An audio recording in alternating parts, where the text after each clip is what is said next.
Welcome back, everyone, to another episode of the Last Call Fantasy Football Podcast. I am your host, Paul Clement, here on June 29th. The end of June is upon us.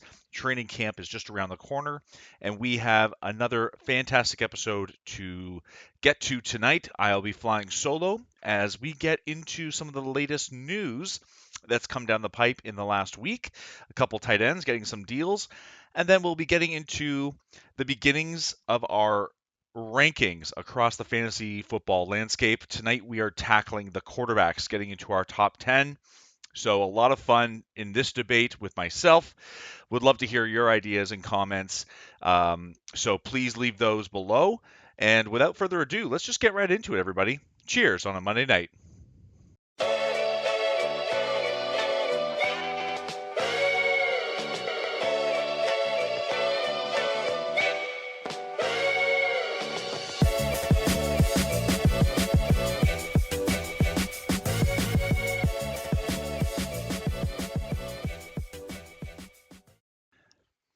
Okay, so the first piece of news that I feel like is worth discussing, and the reason I hadn't discussed it before over the last month or so is because I don't like to report news until things are finalized.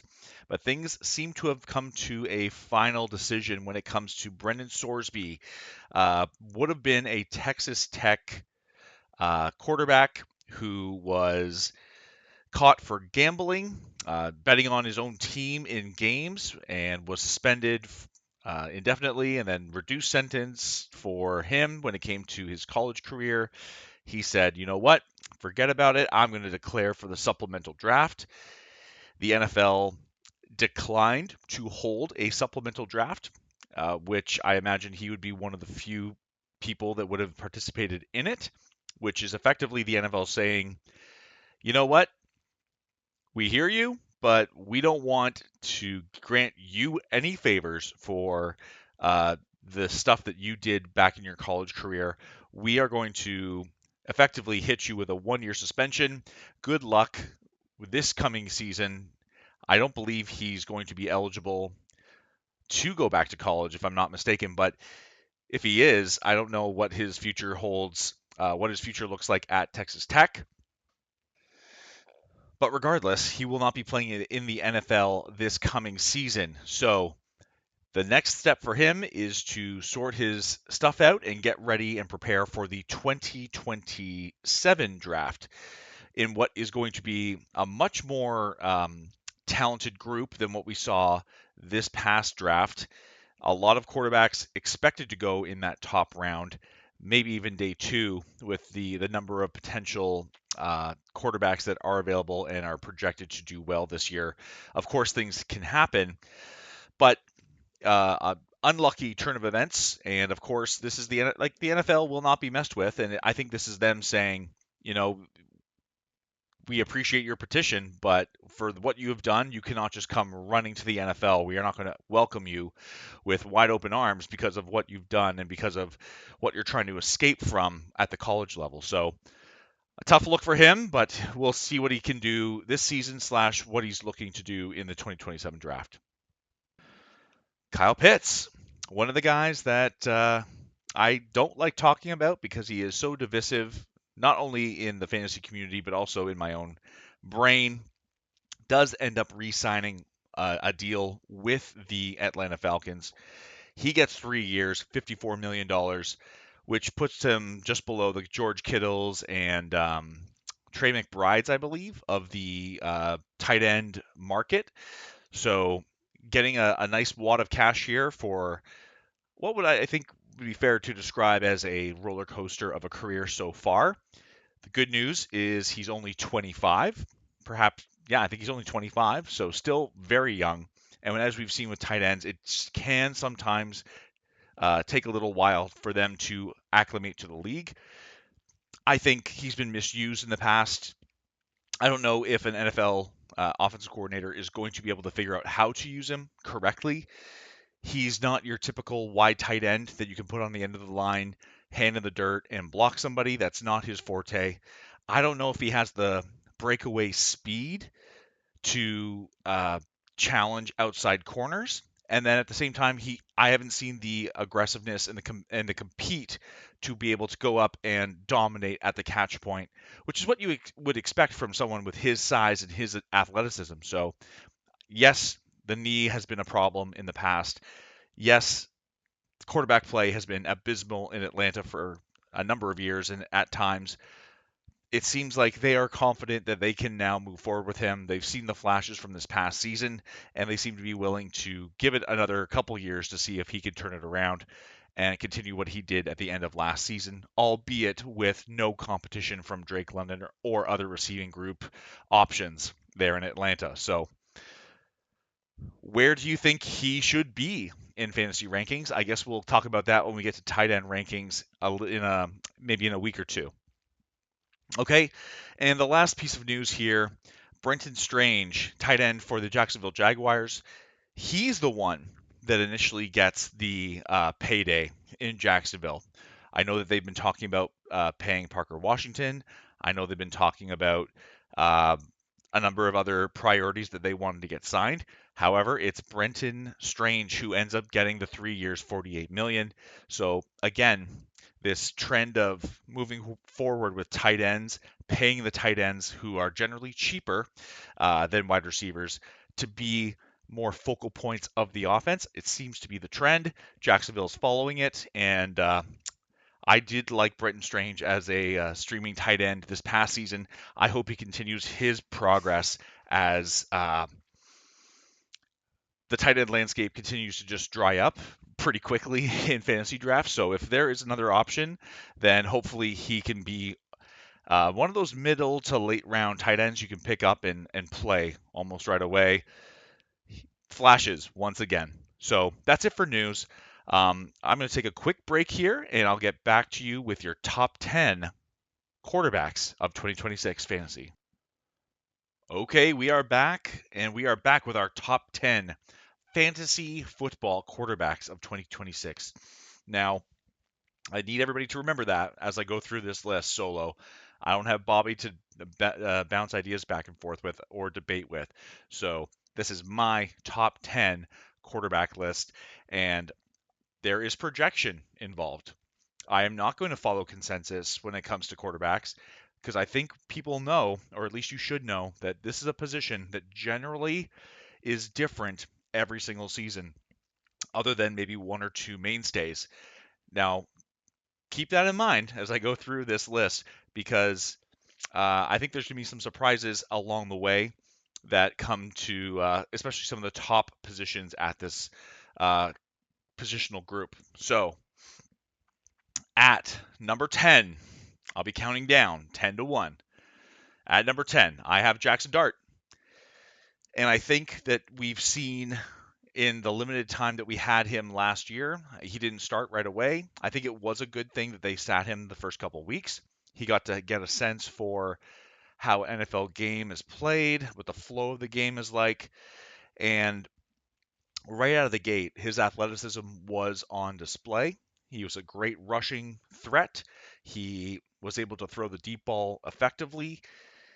It's going to be a matter of fine tuning his short and intermediate game and then not putting himself in harm's way. That's going to really put him as a mainstay in the top 10, I believe. But the upside is absolutely there. Like there were a number of top 10 weeks that he already posted. And just looking at his year from last season, he was putting up some serious quarterback one numbers. He had some 25-point weeks, 32-point weeks. I mean, when he was healthy and out there, he was doing very well. Of course, the Week 16 um, playoff matchup that if you made it this far with him and he only put up a point and a third, then that absolutely kicked you in the nuts.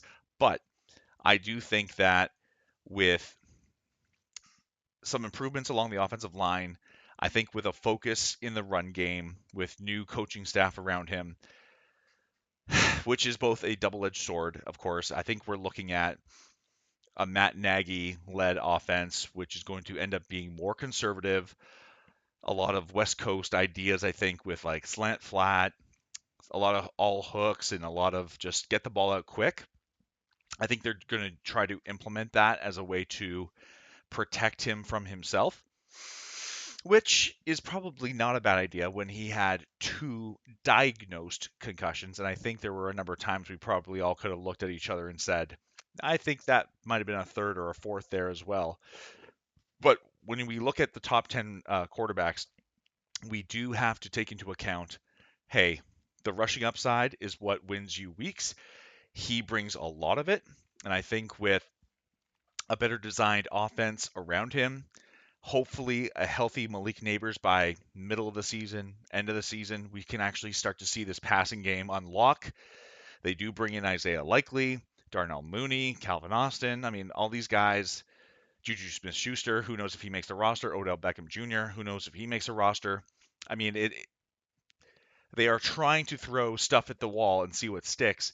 And I don't know how much of it will until Malik Neighbors gets there, and then everybody can kind of slot into their own space. But Jackson Dart already is proven to be a very valuable fantasy asset. I like to see him here at the number 10 spot to bake in some of these injury risks and, of course, the situation around him, which hopefully can stabilize by the end of the season.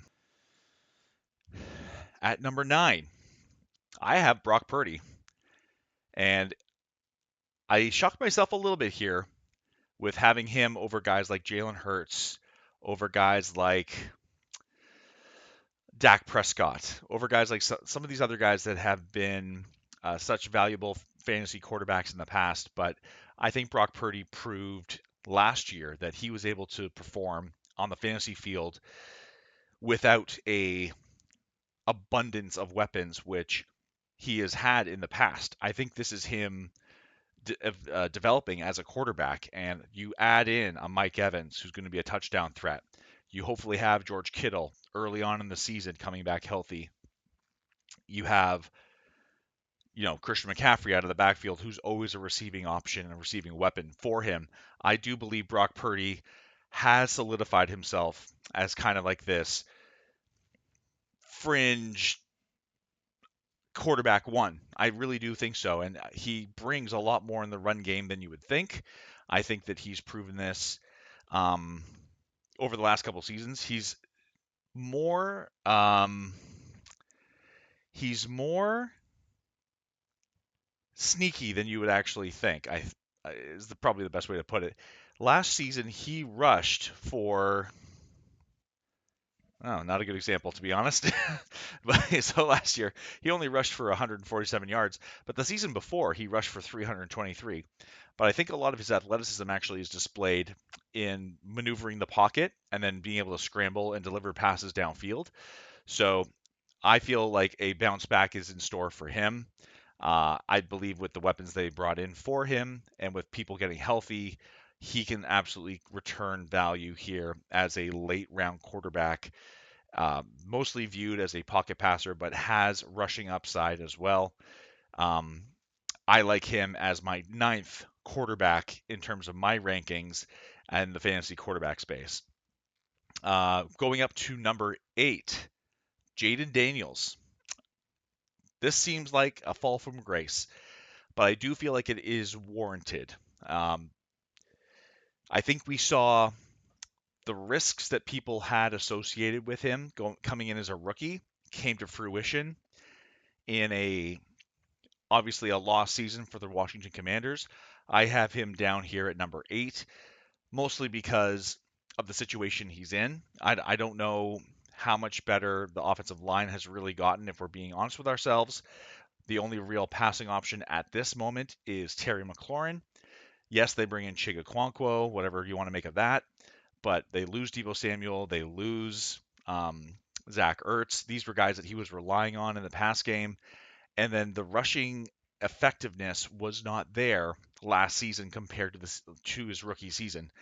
You bake in some of the injury risk that comes with a more slender quarterback. I think it's going to be another challenging year for the Washington Commanders, if I'm being honest with us. And I think that this is an appropriate space for him to fall into. Still firmly in the top 10. However, It's going to be tough. Like the rushing game is going to be lacking explosiveness. I don't think Bill Krosky Merritt. I don't think Rashad White is going to bring a lot in the explosiveness. All these guys that they brought in to address the rushing game are kind of like bargain bin players. And then you look at the receiving group, and it's just Terry McLaurin right now. If they bring in Brandon Ayuk, is that a good thing? Does he sully the wide receiver group? Does he bring his drama and everything else, his baggage with him when he does sign with the Commanders? He seems to be going out there and proclaiming that he's a commander already. I Last time I checked, it's the general manager that makes these kind of calls. So if the general manager decides, hey, we don't need this in our building, let's roll with what we got, then I think that's another hit to Jaden Daniels. Yes, they bring in Antonio Williams, a receiver that I was not high on, but hopeful for as a third round prospect. They bring him in to play effectively the slot, I imagine. But if it's Terry McLaurin and him and two wide receiver sets, I do believe that that's going to be a struggle in the passing game. So we will have to see if I'm right on this one. I just feel like the situation in Washington is not as rosy as some Commander fans might want to hear. Yes, I think they're trending the right direction. They are starting the youth movement, but I feel like they're a season too late in that. They did not have a lot of draft capital. And if they're playing from behind in a tough division, with the Eagles and Cowboys, maybe a resurgent Giants, then I could see this team very easily being in the bottom of this division, and that does not usually equal top end quarterback play in fantasy football. Coming in at number 7, I have Trevor Lawrence. And I think I wanted to push him up higher, but then I also have to bake in the history of what we've seen from Trevor Lawrence so far in his career. The back half of last season was absolutely astonishing. It was groundbreaking. It was great to see this prospect finally start to hit some of the ceiling that we expected. And I think this comes from Liam Cohen. After their bye week, they probably looked at the tape and they said, "Hey, we've addressed they brought in Jakobi Meyers and they addressed some of the problems that they had in terms of throwing over the middle. Brian Thomas Jr. not willing to do it. Jakobi Meyers very willing to do it. And then on top of that, they looked at him and they said, "Hey, if something's not there, just run. You're bigger than most of these defenders." And I think this is what Liam Cohen has told quarterbacks in the past. Like you look at Baker Mayfield. Baker Mayfield was running rampant a season ago, or I guess 2 seasons ago, when Liam Cohen was the offensive coordinator down in Tampa Bay. So I think it's going to be difficult to figure out who is going to actually emerge from this pass catching group in Jacksonville. I love the strategy of taking a Trevor Lawrence in the middle rounds to capture the entire offense.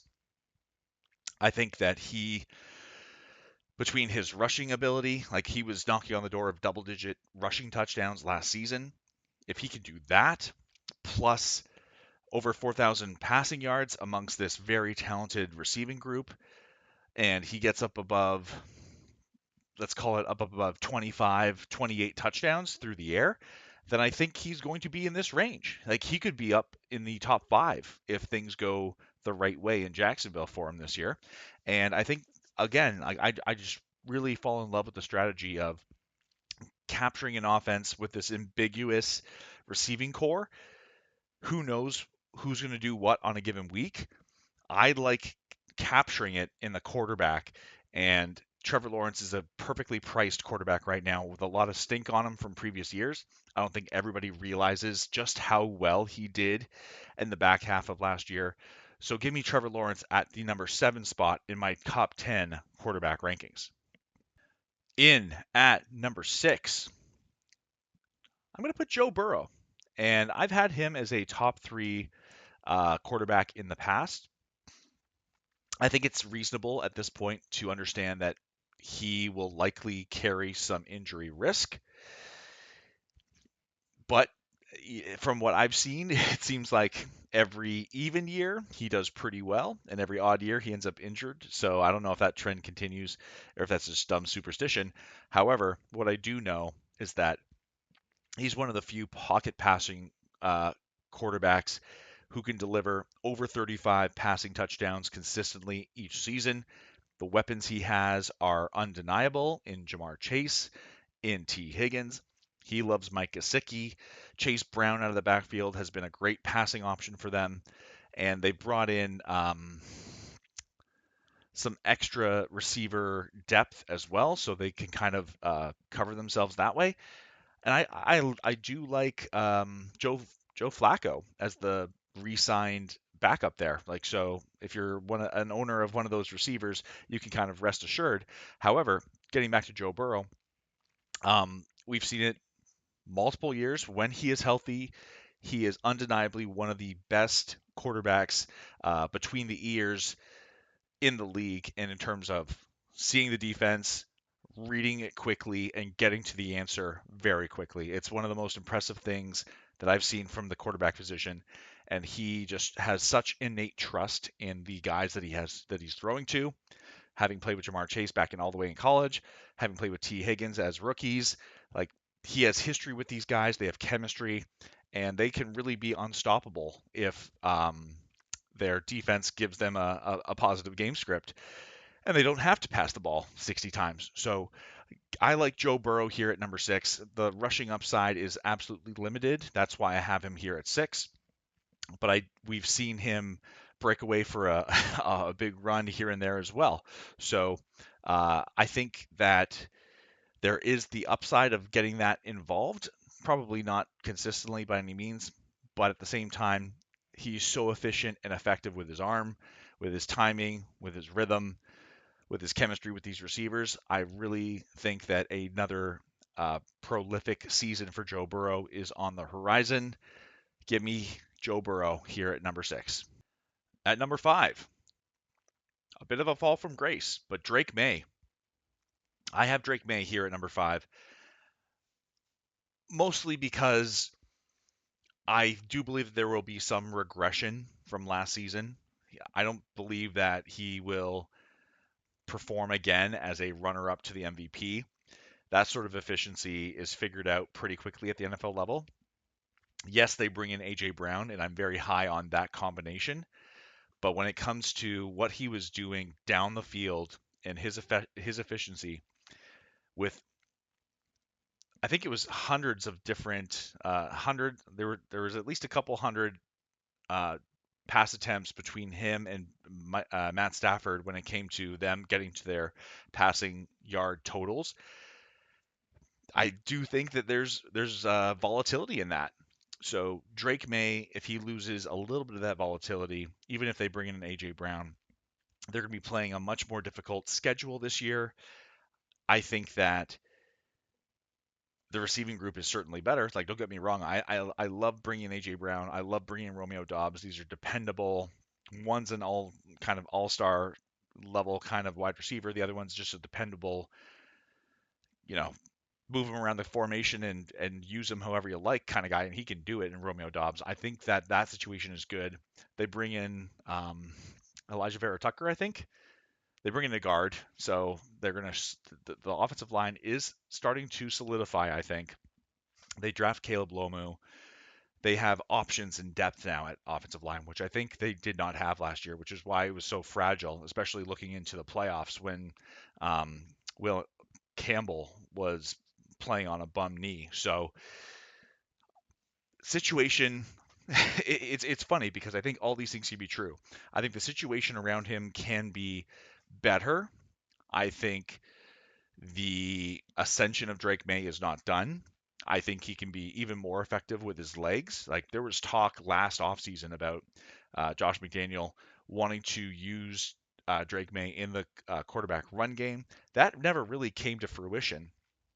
So if he ends up getting a couple extra hundred rushing yards on top of this, then there's absolutely a world where he gets back into that top 3 uh, fantasy quarterback range. But I do think that with a year of film on him, with an offseason for teams to figure him out, with uh, regression probably in sight, I don't think he's going to be up there at quarterback number 2 like he was last year. So I think this is a safe range, a proper range for Drake May. I know he's still going as quarterback number 2 in a lot of fantasy drafts, dynasty startups, all those things. I think that's warranted. Like I do think that in the long run, he can be relied on as a top 5, top 3 quarterback option. As a Patriots fan, nothing makes me happier than to say that. All I'm saying is that I think this season there could be growing pains as the Patriots continue to kind of discover who they are as a franchise and really start to like get on the path of like this is how we win, this is how we get back to the Super Bowl. Coming in at number 4, I have the slide of Lamar Jackson ending. He is often going as quarterback 2 in a lot of fantasy drafts, but I do not see that to be the case in 2026. I think that with a new offensive coordinator, with his injury history now becoming more and more apparent, he has failed to like play a complete season in a handful of his seasons now in his career. And I think with the change in the offensive coordinator, they bring in 2 rookie wide receivers to go along with Zay Flowers, Rashad Bateman, Mark Andrews. They lose an element of their power game when they lose Patrick Ricard when it comes to running the football. I think we may have seen the last of Lamar Jackson, the electric rusher. And if that has taken a dip, then I don't think the absolute ceiling is there for a player like him. He's a very effective passer, but among those receivers, who are we trusting to deliver consistently? And I think they have not yet figured that out. Mark Andrews, another year older, never really the same after that car crash that he had a number of years ago. Um, Rashad Bateman has very much been a boomer bust wide receiver type. Zay Flowers, while effective and can certainly rack up the receptions, is not the red zone threat that you would want your first round receiver to be. And I guess they're hoping that these third and fourth round picks in Jalen, I should have looked up his name. I forgot his name last time. Um, but Jalen something on the outside out of USC and Elijah Surratt in the power slot they assume to use him as. I don't know if those are going to be the immediate answers either at the NFL level. So Lamar Jackson at number 4 is the lowest I could let him slide. I still think he's a very good fantasy running back. I still think he's a very good fantasy quarterback. However, I appreciate the ceiling of some of these other guys ahead of him, and that's why I have him at number 4. I had to stop the slide there. But no, I will not be looking at Lamar Jackson in most of my fantasy drafts. Um, the risk is too high and the results are too varied. And with all that said, he is another year closer to 30, and I think that he, above a lot of these other quarterbacks, have taken a lot of the beating that comes along with being that dual threat quarterback. So Lamar Jackson, number 4. That's where I have him. Okay, everybody, our top 3 quarterbacks of the 2026 fantasy football season. For me, I have Caleb Williams coming in at the 3 spot. And a lot of the things that I've talked about over the course of this podcast so far apply to him, but at a level I think is much higher than even the Trevor Lawrence.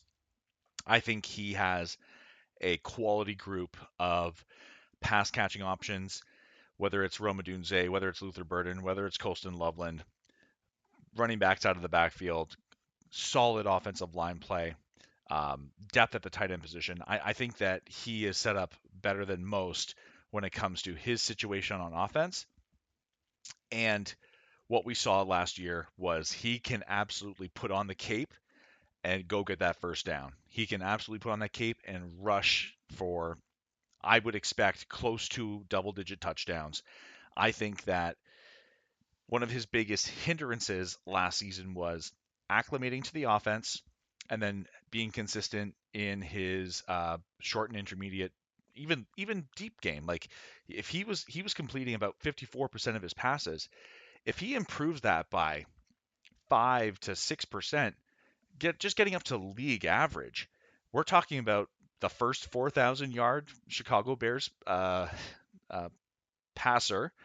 And I think that with the receiving options around him, it's a no-brainer that he's going to have an opportunity to find the right matchup whenever he's in the red zone between those guys and others. Like I do believe that with his athleticism, his athleticism alone makes him this kind of range of quarterback because he was outrunning everybody. He was outrunning DBs, he was outrunning linebackers. If he can catch an edge and just buy enough time to like for things to break down, he can absolutely take advantage and deliver in the rush game. So I love to see that from the quarterback position. That gives you that upside, absolutely. And with another year under his belt in this Ben Johnson offense, if he can just be a little bit more consistent in his passing accuracy, we're talking about exactly this range, a top 3 fantasy quarterback. And once again, I want to remind everybody, we are talking for the 2026 fantasy football season. I'm not ranking these quarterbacks in terms of their ability as a quarterback. I'm telling you that the ingredients to be a top 3 quarterback in fantasy is here for Caleb Williams. And again, I think if he takes a step forward, all these receivers can feast. I like the idea, once again, of capturing all that production in the quarterback position. You don't want to be playing whack a mole with these 3 receivers plus others that are going to have boom weeks. I do like the idea of capturing that production in the quarterback position. And I think you are obviously going to want pieces of this Chicago Bears offense. So Caleb Williams comes in as my number 3 fantasy quarterback. Okay, debate time, everybody. Would love to hear your comments when it comes to my number 2 selection. Coming in as my number 2 quarterback in fantasy football for the year 2026, I have Justin Herbert.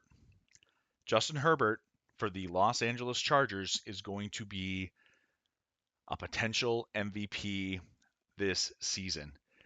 When you look at what he was able to accomplish with no offensive line last year, what he was able to actually produce week in and week out with no help along that line, with the most combinations along that line when it came to players playing in front of him, it's absolutely astonishing what he was able to accomplish.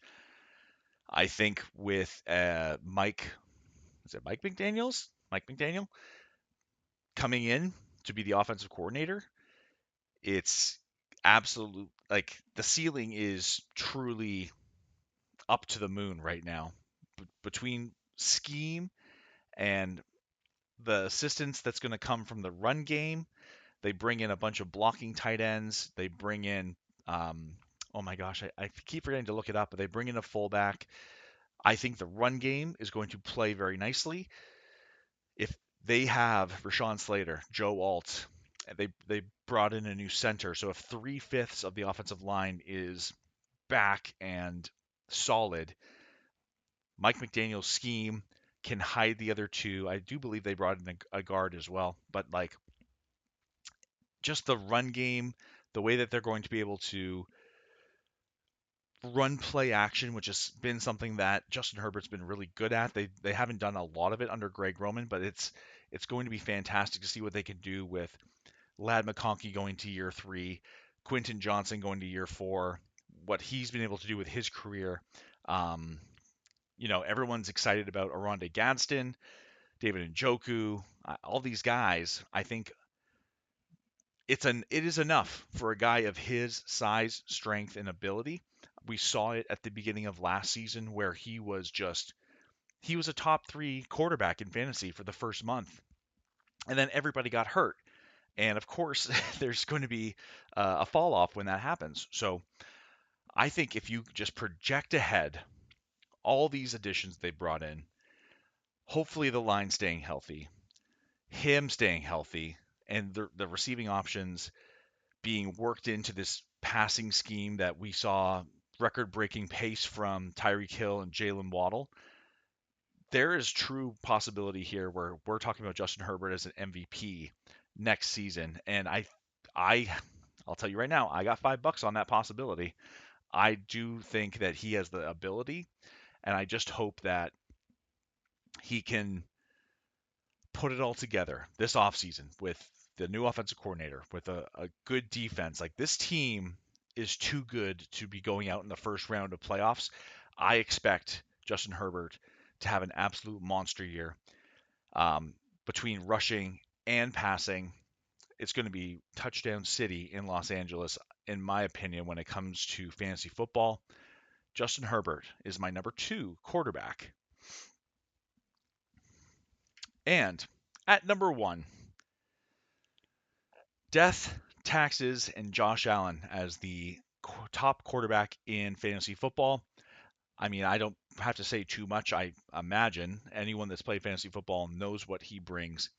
He brings an incredibly high floor with his rushing ability, with his passing ability. He distributes the ball very effectively.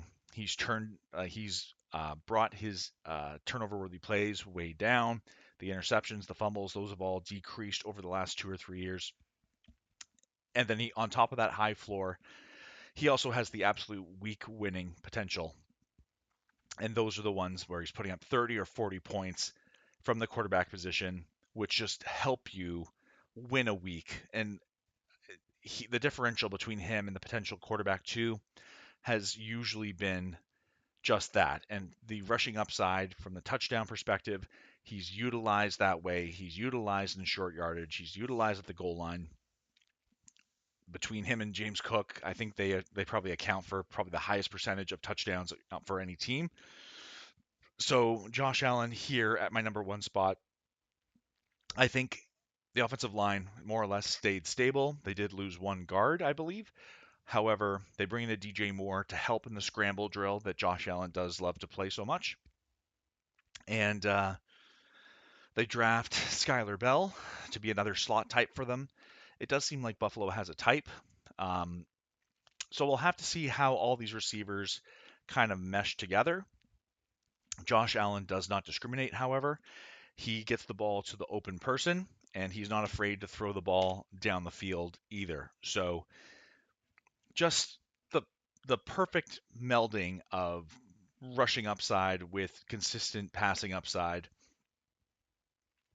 and the consistency for the last 5 or 6 years has been there with Josh Allen. So I'm very comfortable putting him once again as the quarterback 1.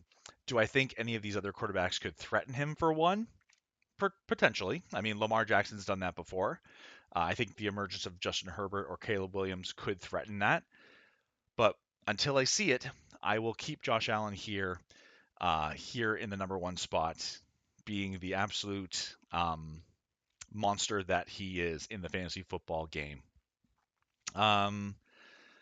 I'll save honorable mentions for when I have my podcast next with Bobby. I'm sure he'll have some idea of who he might want to put in the top 10 that we can debate about.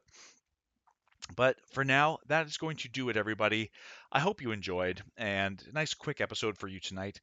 If you did enjoy and you agree or disagree or want to leave a comment, do whatever you want. Like and subscribe first, okay?